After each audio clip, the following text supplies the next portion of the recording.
So there's one topic we believe doesn't get talked about enough when people are choosing cattle, and that is temperament. Yeah. Because no matter how good your systems are, if your animals are hard to handle, if they're wild, then it all becomes more stressful and less safe. And especially for us working full time and having family around, docility matters. Yeah, it matters a whole lot.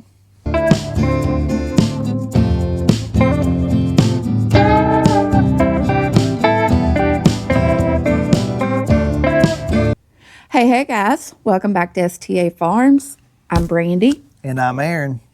And this is our Homestead Over 40 series where we share how we manage our homestead while working full-time off the farm. Yep. So this series is for people who didn't start young, don't have a limited time, and want practical systems that actually work in real life. And in this episode, we're talking specifically about animal docility, mainly with cattle, and why it matters so much to us being over 40. So for us, docility isn't about having pet cows. No, that's nice, but that's not required. It's about safety, efficiency, and being able to manage animals without stress for us or them. We want cattle that we can move, feed, and work without constant pressure or chaos. Yeah. So if an animal gets wild every time it's handled, it makes simple chores harder than they need to be.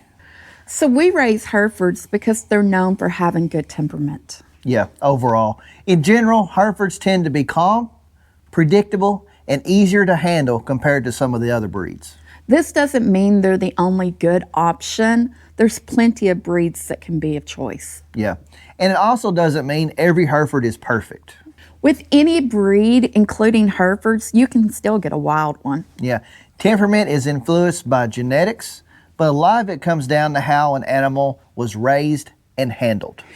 Animals that are handled calmly, consistently, and without pressure usually stay calmer. Yeah. And animals that are constantly chased, stressed, or managed in high-stress situations tend to be more high-strung.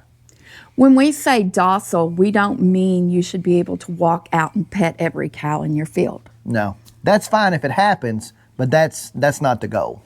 What we want is cattle that don't panic when you're around. Yeah. Cattle that don't run off every time you step into the pasture. And cattle that don't get crazy when they're put up in a barn or a working area. Yeah. Calm cattle make every system work better, feeding, fencing, and handling. So what we're saying really is simple. There's no one breed that's better than another. No. But docility is very important, and Herefords are known for being more docile than a lot of the other breeds. Now, we've had wild Herefords before. Yes, we have. And honestly, we managed them the same as all the rest of them, and they still were wild. That comes down to genetics.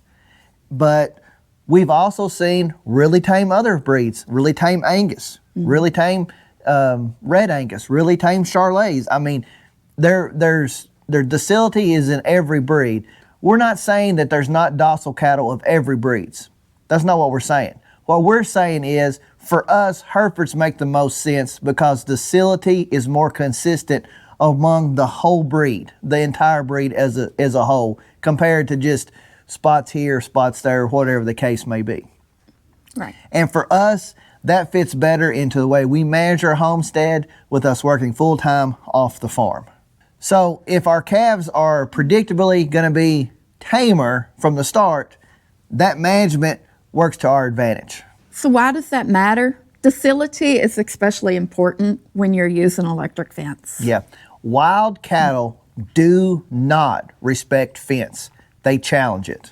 And from a safety standpoint, especially with family around, calm animals are critical. Yeah.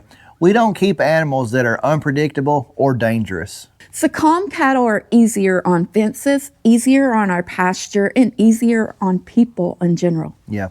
They save time, they reduce stress, and they make it more likely that this lifestyle stays enjoyable long term. Especially when you're working full time. Especially full time. So, docility isn't something you fix later. It's something that you choose from the start. Right. Through breed choice, handling and not keeping animals that don't fit our system. Right. So for us, docility, it is very, very important for the season of life that we're in. Yes. If you have one cow that's wild and just doesn't fit in with the rest of them, and the other ones are tame and they're not having an effect on that cattle where they're calming it down, you need to get rid of that cow, that pig, that sheep, whatever, because it can work both ways. Either that wild cow is going to make other ones wild, or the calm cows are going to make the wild cow calm. And you do not want your docile cattle becoming wild because of one outlier in your herd. It's better to cull that cow, that pig, whatever it is, and just cut your losses there, because you want them tame, you want them predictable, and you want them to be able to work them and feed them safely for you and your family. And that's what works for us. So if we have one that doesn't fit that, they go. Even if they're one of our best performing cows, performance and genetics and growth, none of that's going to matter if you can't manage that cow, especially if you or a family member gets hurt trying to manage that wild animal. So in the next episode, we're going to wrap up this series by talking about the mistakes that we've made and what we would avoid if we were starting over again. So guys, if this episode was helpful for you all, we'd appreciate you subscribing, and thank you for watching. And as always, we'll catch you on the next one. bye. Bye.